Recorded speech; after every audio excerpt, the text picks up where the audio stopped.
Hey everyone, if your touchpad has suddenly stopped working, don't worry, we've got your back. Today, I'll show you 3 quick and effective methods to fix the issue. Let's dive right in. Method 1. Make sure your touchpad is enabled. It sounds simple, but it's an easy thing to overlook. Press Windows plus I to open settings. Go to Devices, then Touchpad. Check if the touchpad toggle is turned on. If it's off, switch it back on. Still not working? Let's move to the next fix. Method 2. Update or reinstall your touchpad driver. Outdated drivers are often the culprit. Press Windows plus X, then click Device Manager. Expand the mice and other pointing devices section. Right-click on your touchpad driver and choose Update Driver. If the update doesn't help, right-click again and select Uninstall Device. Restart your PC to reinstall it automatically.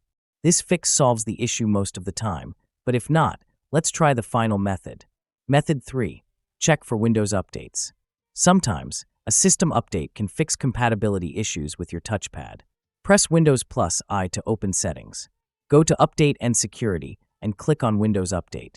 Click Check for updates. If updates are available, install them and restart your PC. That's it. A fresh update can often resolve driver or system glitches affecting your touchpad. Alright folks, those were the top 3 methods to fix a non-working touchpad. If you found this video helpful, give it a thumbs up, share it with someone who might need it, and don't forget to subscribe for more quick tech fixes. See you in the next one.